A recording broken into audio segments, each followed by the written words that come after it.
The thoroughbred is a magnificent animal, bred for speed, bred to compete, the sport of kings. Wow, West Coast has it by 6. It's the all-new Let's Go Racing from Parks Casino and Racetrack. It's action-packed and fun for the entire family. 3 of them are right together with 1 furlong to go. Let's Go Racing is brought to you by the Pennsylvania Thoroughbred Horsemen's Association. It's fun to see them run.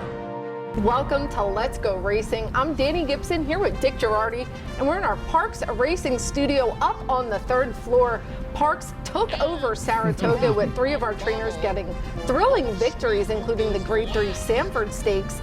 And trainer Jamie Ness accomplishes a huge career milestone, but it was Parks' takeover at the spa. No question, Danny. As you said, 3 wins, 3 different trainers, but the big one was last Saturday in the Sanford Stakes.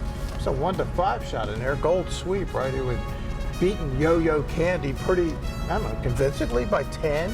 But Danny Velasquez said, you know what? I think we've changed a few things, and I think we're going to go to Saratoga and see if we can't win. Well, let's look into this race. It's a good one. We're talking about the Grade 3 Sanford Stakes from Saturday up at Saratoga. This is for 2-year-olds going 6 furlongs, $175,000 purse. And the heavy favorite was Gold Sweep. He's been a really high-touted 2-year-old for trainer Steve Asmussen. Right, won the Tremont at Belmont Park by 9 lengths, and that really wasn't the story. The story was how fast the horse ran. 91 buyer figure, which is a gigantic number for a 2-year-old in June, so a deserving 1-5 favorite on paper. Call the Cavalry takes second choice for Kenny McPeak, our buddy with Irad Ortiz, but all eyes were on the number 4 Yo-Yo Candy. At least from down here they were. Yo-Yo Candy, the better said, no, I don't think so, at 46-1. And Yo-Yo Candy got no love on the board, 46-1, but we were certainly rooting from them, all the Parks fans. Here is the call of the Grade 3 Sanford Stakes. Dickens is going to the front. Along the inside, here's Call the Cavalry coming to challenge, and Market Street is up and on the pace as well. Yo-Yo Candy in and among horses, followed by Jive, who's now in 5th, followed on the outside by Ramming Speed, 6th at this stage, and about 6 lengths off the lead. Ramming Speed is passing some horses on the far outside as Jive loses some ground, 22 flat for the opening quarter. Triple Tray is starting to pick it up in the blue silks. Heavily favored Gold Sweep is starting to mount his bid. He's got 9 lengths to make up, 4 lengths clear of his rights. They pass the quarter pole and turn for home, and Market Street on the outside challenging as Yo-Yo Candy is rallying.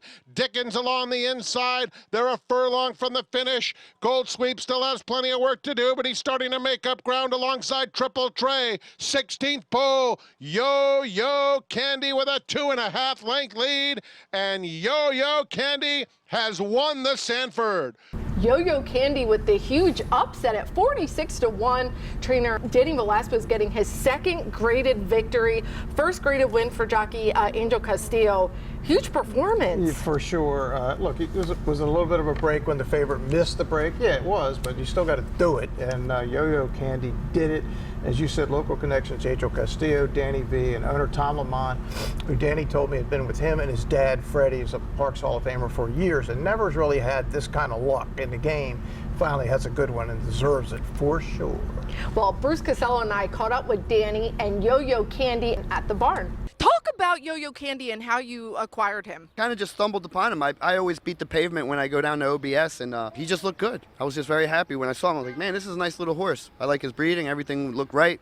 You know, the price was right. I think we paid 30-something for him, and that was cool. You pointed him towards this race, and he ran behind some really nice horses up in Belmont last time. Talk about some of the changes you made preparing him for the stakes race.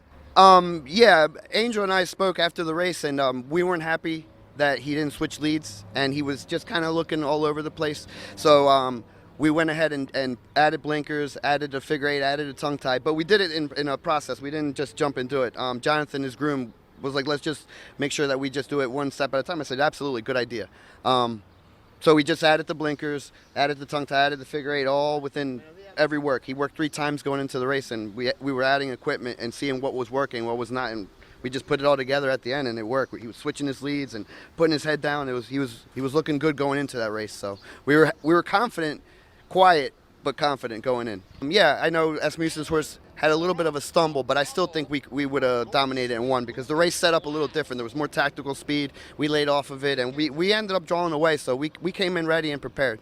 What were your thoughts when turning for home? Your first win at Saratoga, and you think, could this really happen? Yeah. I was just like flashbacks of Brooklyn. I'm like, oh my God, here we go again. Yeah, it was fun. I watched the race on the second tier, and I ended up downstairs. And if you ask me how I got downstairs, I don't know. Like I like flew down. I think it was just really cool. Like it was a surreal experience, out of body, if you want to say, right? Obviously, we want to know what's next for this exciting 2-year-old.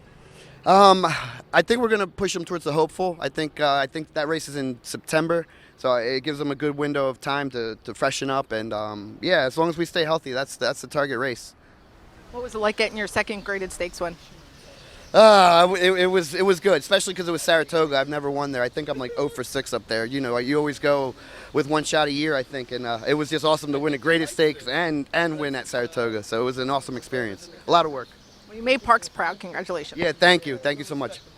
Yeah, and Danny has a really another nice young prospect on his hands. Could hopefully see him Kentucky Derby dreaming again. Of course you have to. And just excited. It gives us something to cheer for, and we look forward to seeing Yo-Yo Candy hopefully make the hopeful like they're pointing towards. Yeah, speaking of hopefully, that is the plan, to go to the Hopeful Stakes closing weekend at Saratoga.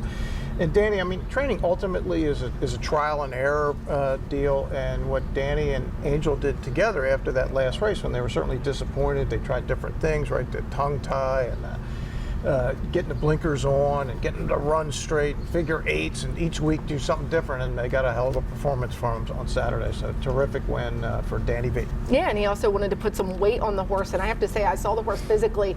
You could see he's maturing, and he is a beautiful specimen. He's got a ton of personality, and it's been a lot of fun to watch. Well, let's get to some local racing. We're going to take a look at Monday's 9th race. This is an allowance optional claiming race. $50,000 if you're in for the tag. None of them are. Going a mile and 70 yards, $57,000 purse, and Far Mo Power is the post-time favorite. Yeah, I surely like Far Mo Power. I picked him. I just thought on paper, Danny, he had done way more than the rest of this group with more than $300,000 in earnings. And Market Maven is our second choice. He's done a lot earlier in the year, switch barns, trying to get that win again. Yeah, 5 of 12 lifetime and over 200 grand. Here's our local race of the week.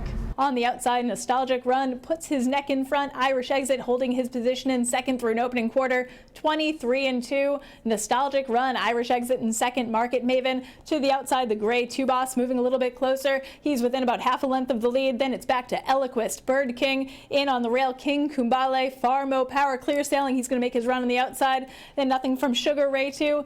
Those two on the front end. It's Nostalgic Run and Market Maven. Those two are slugging it out. Irish Exit has excused himself off of that speed duel. In between horses, Market Maven now puts his neck in front. Nostalgic Run, Two Boss, those three across the track. Irish Exit holding in fourth. Eloquist moving up a little bit closer. Bird King, Far Mo Power uncorked under Dexter Haddock. He's improving his position. King Kumbali has absolutely nowhere to go as they make their way around the turn the half. 47-1. Two Boss now in command. Market Maven hanging tough. Far Mo Power. Eloquist weaving his way in between. He has nowhere to go. At the top of the stretch, the gray Two Boss. Market Maven has done all of the heavy lifting, and he is hanging tough. King Kumbale making up some ground up the center of the track. Also in it, Far Mo Power has his sights set on the leaders. Eloquist cannot get a clean trip here. Two Boss, here comes King Kumbale and Far Mo Power. Those two closing with momentum on the outside. King Kumbale, Two Boss. Two Boss holds on. And the handsome Two Boss gets the win for Todd Pletcher. Huge name coming to Parks. 3 wins on the day for apprentice Jaime Torres, who really is a very talented jockey. He's a tall jockey, but he really gets down. He gets a lot of a horse. And Two Boss was my pick, right? He was until he wasn't, and Danny changed her mind with the Sugar Ray 2. I picked Far Mo Power. He ran third, but he's better than that. It was interesting. Two Boss was in that Parks Dirt Mile race last year that Far Mo Power finished first in before getting disqualified. Was beaten 20 lengths. We haven't seen Todd Pletcher down here since then. He said, I think I'll return, and he returned, and Two Boss was really good. Well, King Kublai with the huge second, and I know Butchery, they were a little disappointed. They thought he had a lot of horse left, didn't get the greatest trip. I got some inside information from the Butchery barn. I think they're going to point to the Storm Cat on PA Day at the races with King Kublai. And you might see a rider change as well. Okay. Well, we're going to take our first break, but when we come back, we have Jamie Ness, who just got a huge milestone win with 4,000 and races from the spa, all coming up. 6 feet left to run. Sing Scat will scoot and boot home for trainer Jamie Ness. Win number. This is Parks. This is how you roll. This is how it goes. This is how you pop. This is how you rock. Take a chance, do a dance, little romance. This is how you. This is how you win. This is how you excite. This is how you all night. 360 hit me. Now we're going all in. I can feel it calling. The crowd, the light, the night, the sights, the vibe is right. This is how you. This is Parks, Pennsylvania's #1 casino experience. This is how you win. Chapman Ford of Horsham is now the #1 volume Ford dealer in the Philadelphia region. There's plenty of reasons why, and it's not just because we have a great selection of new Fords. That helps, but it's mostly because of how much we all take pride in providing the best customer experience, the Chapman experience. Finding your new Ford can still be difficult. If we don't have it in stock, then we'll help you reserve one of our available inbound vehicles, or our order team can help you custom order the exact new Ford you want. We make it easy at Chapman Ford of Horsham, the #1 volume Ford dealer in the Philadelphia region. Welcome back to Let's Go Racing. Well, for any trainer to win a race is a huge accomplishment, let alone 4,000 career victories. And that's what our leading trainer for the last several years have done. Jamie Ness, what a feat. Yeah, no, there's fewer than 20 trainers in North American history, Danny, that are over 4,000. Two of them obviously here at Park. Scott Lake right up at the top. 5 or 6 all time, and yeah, for Jamie to get to 4,000, he's still really young. There's no telling what this number is going to be because he's running horses here, he's running horses in Delaware, and running horses at Laurel Park, where he won number 4,000 and winning everywhere he goes. But we caught up with Jamie Ness at the barn on his huge milestone accomplishment. Sing Scat will scoot and boot home for trainer Jamie Ness. Win number 4,000. Sing Scat. Jamie just hit a huge milestone of 4,000 wins. How does that feel? You know, kind of like relieved, I guess. Luckily, you know, sometimes when you get those milestones, you get stuck on the last number, but we whipped through that pretty fast. So we got 399, 4,000, 4,001, 4,002 in a row. So I guess it's, you know, it's to me, it's means I've been in the game a long time, you know, and it's a longevity achievement. And you know, it's nice, but they're all the same, and we're on to the next one. I was just admiring how beautiful your shed row is. You run quite a well-oiled machine to get to a number like that. Just talk about just your whole infrastructure. It's just huge. Well, that's the key. You know, I think right now we have like 65 employees, and a lot of these guys have been with me for a long time, you know, and that's very, very important. You know, it's like I said yesterday, they say it takes a village. When you run a big operation like this, it takes a community. And community, I mean, everybody's got to work together. You know, there's no friction at all, or it just doesn't run right. So, I mean, I've been doing this a long time. My assistant's been with me a long time, so they know our system. So, you know, there's always hiccups, but it runs pretty smooth. It's a lot of fun to talk to Jamie about that because, like he said, it takes a village. It takes a community. Like you said, he's set up at all these different racetracks. Yep. You really have to rely on your team because he's only one man. He can't be in 4 different places at once. And I always like to tease with Jamie, when do you sleep? I mean, he's a father, a very active father with his daughters and his wife, Mandy, and they have horses at home. I mean, he's one busy man. He is one busy man, and Sing Scat got number 4,000. And what did Jamie do the rest of the day at Laurel on Sunday? Win 2 more. Then he came to Parks, won 2 on Monday. The next 1,000 may not take so long at the rate he's going. Absolutely. Well, let's get to some national races up at Saratoga. Always a fun time of year. Let's start with the Grade 1 Diana. We're going to rename it the Chad Brown Stakes. This is for fillies and mares going on the turf, a mile and 1/8, $500,000. And of course, Chad has the first and second choice in Italian and Market's Gemination. Yeah, I mean, in Italian looked like she couldn't really lose the race, Danny. She's the only speed. She's obviously the most talented horse in the race. She's 1 to 5 for a reason. I couldn't see why she would get beat in here. Here's the call to Diana. In Italian, in control. Fev Rover on the inside, second, and then a snugly held White Beam third. The opening quarter in 23 4/5 seconds. A gap of 6 to Market Segmentation, and 4 more back to Fluffy Socks. They swing on to the backstretch, and it's Irad Ortiz Jr. on heavily favored in Italian. Cruising along. Has it by 2 lengths. Fev Rover has been a handful and is trying to get after this front-running favorite, White Beam third, still a gap of 5. Market Segmentation yet to do her best running. Has about 7 to make up and 2 in front of Fluffy Socks. 48 seconds flat for the half mile. In Italian, bounding along with Fev Rover and White Beam. Those two have been right together, second and third throughout. Market Segmentation starting to gather some momentum now within 4 of the lead, as In Italian now has to fend off White Beam, 1:11 and 4 for 6 furlongs there at the top of the stretch. White Beam firing a big shot on the outside of In Italian. In Italian a length.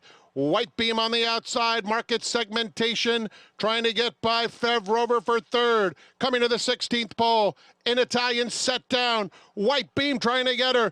In Italian ahead, White Beam. Big effort from Fev Rover. In Italian, White Beam a final try. White Beam in Italian. And it was the other Chad that gets the win, White Beam.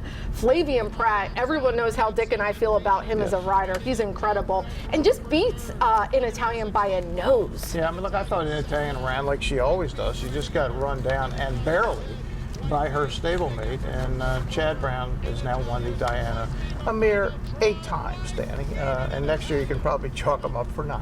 Yeah, he has really cornered the market with these turf fillies and mares. Well, we're going to stay on the turf, but we're heading to the Grade 3 Kelso, also up at Saratoga. This is a 1-mile race, $175,000 purse, and Annapolis for Todd Pletcher is our favorite. Yeah, look, this is a really accomplished now 4-year-old, had a great 3-year-old season for Todd. And if you don't know, Annapolis is the capital of my home state of Maryland, where the Naval Academy is located, right next to the Severn River and the Chesapeake Bay. And it certainly is. And Casa Creed is second choice. He's becoming one of my favorites, although I did leave him off my ticket on Saturday for trainer Bill Mott. Yeah, I mean, such a cool horse. Over $2 million now in earnings, 31 starts, 7 wins, 5 seconds, but he's always around the money in these graded stakes races. Tough horse. Here's the call to Kelso. Joel Rosario and Big Everest in control early, leading the way by 2 lengths. Filo de Ariana is in second by the same margin. Then it's English Bee and Anaconda racing together. The opening quarter went in 23 1/5 seconds. Casa Creed is next. Annapolis bottled up along the inside, 4 lengths off the leader, and it's another 2 to Ice Chocolat. They're covered by 5 lengths into the far turn. Big Everest got a reasonable half in, 47 seconds flat, well within himself. Leading by a half length to Filo de Ariana in second. Then comes Anaconda. On the outside, Casa Creed is called on. He's coming with a 3-wide bid. Annapolis will go even wider. Whitecap far outside as the field turns for home. It's still Big Everest clinging to a narrow lead. Casa Creed right to him. On the inside, English Bee. Farther back, Annapolis has a lot of work to do. Casa Creed, a 2-length lead coming to the 16th pole. Annapolis finding his best stride, but it's Casa Creed. Casa Creed, what a classy individual. And Casa Creed gets the win, of course, because I left him off my ticket, but he really pulled away in a strong performance. Luis Saez riding, what a cool horse. I mean, 7 years old, still at the top of his game. Yeah, this is a classic Bill Mott kind of horse, right? Just keeps hanging in, picking up checks, big checks in this case, and got first run on Annapolis, and Annapolis just couldn't catch him. Well, could see him in the 4-star Dave next. Bill Mott said they're going to, get him as fresh as they can. It's a 4-week turnaround. Yep. But I do love those turf milers. No doubt. Well, we're going to stay on the turf, but it was actually off the turf on Sunday because there was a lot of rain in the Grade 3 Quick Call Stakes for 3-year-olds, 6.5 furlongs, $175,000. Uncashed, shipping in for trainer Larry Rebelli is our post-time favorite. Yeah, I don't know if they were going to stay in the race if it came off grass. I assume they were since they shipped in from Hawthorne, but they had to be thrilled when this race came off the grass. This horse is almost unbeaten in 5 starts on the dirt. Yeah, really cool horse. Brighter days ahead for trainer Joe Sharp is our second choice with Luis Saez. Yeah, Luis Saez, I still don't think he gets the credit of some other guys. He's really talented, Danny, and that's why this horse is live. And of course, Joe Sharp's won a few races himself. Here's the call, the quick call. Uncashed around the far turn, leading the way 3/4 of a length. The opening quarter went in 22 1/5 seconds. Uncashed Handridden, 3/4 of a length. Acoustic Avenue is in second, a 3-wide Joey Freshwater trying to come after the top pair. Better Days Ahead swings into action on the far outside. 3/16 of a mile to go. Uncashed has asked the question, responding gamely while hugging the rail. Uncashed just remains flawless, open up by 5 lengths, 4 wins in a row, and like you said, his record is just one to speak of. Larry Ravelli with a really nice sprinter. Yeah, he doesn't just win, he wins by big margins. Danny started his career winning by 11 and change, and this one by 5.5. And it was really never a doubt. 6-5 looks like a pretty good price in retrospect on uncashed. And if you bet him, there was no uncashing, you were cashing. I like that. Well, lots of fun up at the spa, but we're going to head to a break, but we have a new segment coming up, the best of the rest. You don't want to miss it, plus our jockey and trainer of the week on the other side of this break. Far outside, Empire Sky is gathering some late momentum and posing a threat. Turning for Home is a nonprofit that has provided nearly 2,800 former racehorses with a safe retirement. The program was created through the foresight of the Pennsylvania Thoroughbred Horsemen's Association. We all love animals, and to give back to something that helps us so much, it's a great thing. Responding to the need for a better system that addressed the uncertain future for the retiring equine population at Parks Racing, the PTHA rallied horsemen to support the program. These horses can do anything from hunter jumpers to western to therapeutic riding. Turning for Home became the first on-track retirement program at a year-round racetrack. We want to make sure that our horses that have run so well for us over the years get the great opportunity to get a new vocation. Out of everything that we've done in Pennsylvania for racing, I think that's the thing we can be most proud of. If you would like to help these amazing animals find a great second career and forever home, please give us a call or contact us at turningforhome.org.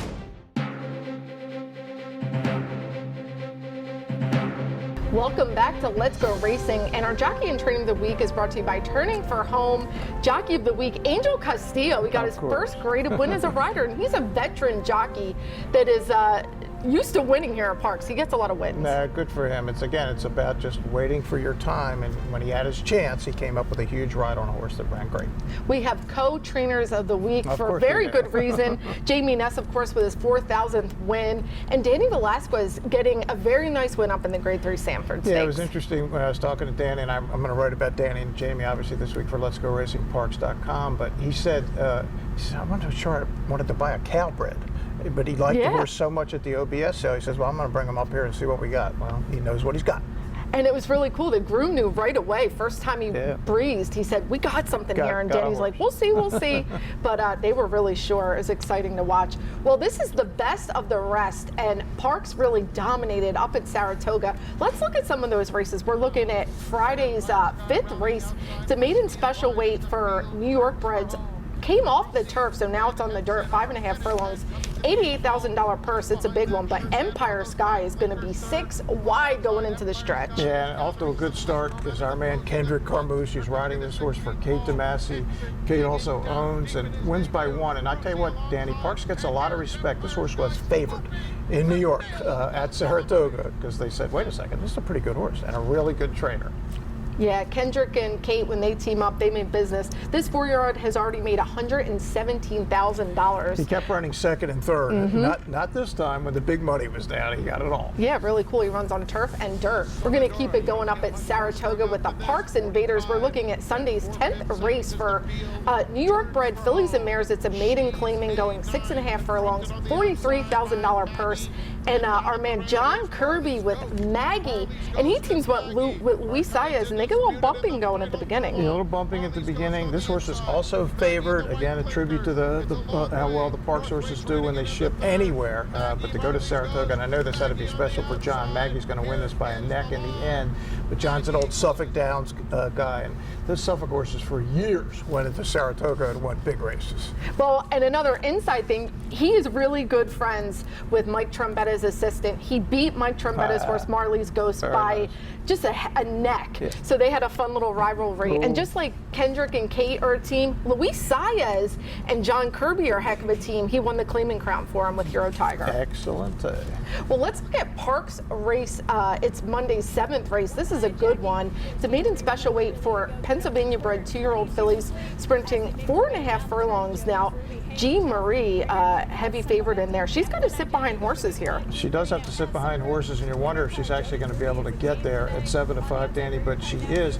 This horse is not only owned by Chuck Zachny's Cash is King and Glenn Bennett's LC, they also bred this filly in little PA bred money and maiden special weight for $45,000 off to a good start with Jean Marie. Yeah, it was really fun to celebrate with Chuck Zachny. His sister was here in the winner's circle, and also they brought their friend, State Representative Joe Cerisi, who is a big fan of horse racing, and it's always great to get these guys, because that's who's fighting with us with the legislators. Yeah, no, absolutely need those legislature guys on the side of the horse racing industry.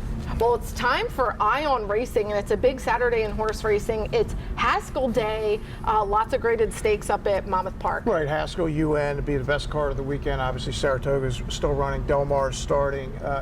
The big story here for me is Arabian Night.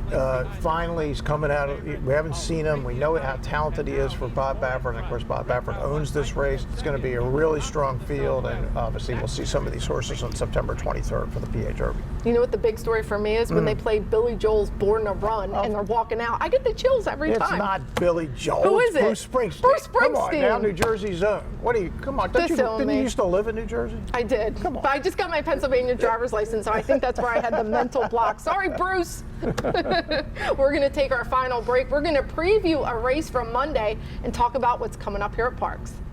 If you want action and you want it now, you got to get the new Parks Racing mobile app. Wager and watch thoroughbred and harness racing from around the world. With the Parks Racing mobile app, it's easy to open and fund your account. Then place your wagers and cheer on your horse as they thunder down the stretch. With the Parks Racing mobile app, you'll easily make withdrawal requests, view the previous day's replays and results. Plus, open any new account now and you'll be automatically enrolled in a Parks Rewards program. The more you wager, the more you earn. Get the new Parks Racing mobile app and get in on the action. Welcome back to Let's Go Racing. Well, we're going to preview a race coming up for this Monday. We're talking about the 9th race. It's a PA bred allowance race, 7.5 furlongs on the turf. So this is going to be interesting. And we both feel really strong about our picks. We do feel really strong. I like Keith Sends Hello, not just because Keith Jones is a friend. That's obviously who Bob Hutt named this horse after. Eddie Coletti got some solid efforts, and maybe the turf is going to be the one that gets him way over the top. But Keith Sends Hello, the one horse for me. Yeah, he's a really cool horse. I'm going to go with Windsor Gold for trainer Kate DeMasi. This horse is just a heck of a racehorse. He's got a really big foot. I know he can win on the dirt. I have no problem with him jumping on the turf as well. Looking forward to him. He is quite the racehorse, owned and bred by Shooting Star Stable. Feeling really good about it. Keith Sends Hello. Windsor Gold. All right, well, we have a lot coming up. We're going to head into our summer break. Last day of live racing here is July 26th, but when we come back, it's going to be Pennsylvania Day at the races, and we're drawing a zero-turn lawnmower. You can win that for $10 a ticket. Benefits the Pennsylvania horse breeders and aftercare turning for home, and the program at Penn National as well. Of course, when the track reopens, all the prep races for the big races coming up in September. But yeah, I know Butch Reed is looking for like the Catherine Sophia for his Delaware Oaks winner, and maybe the Cotillion, and of course the PA Derby Day on September 23rd. Yeah. We come back to racing August 21st with 7 stakes on PA Day at the races, 4 stakes the next day on August 22nd. We're coming back in a big way. Well, thanks for watching Dick and I this week on Let's Go Racing. We'll see you next week. And they're off. Skippy Longstocking has early speed. We the people from in between horses. Tama's got the lead now. It's Tama in the center of the racetrack, but Tama is drawing away, and Tama with Mike Smith, they win the Bet Parks Pennsylvania Derby.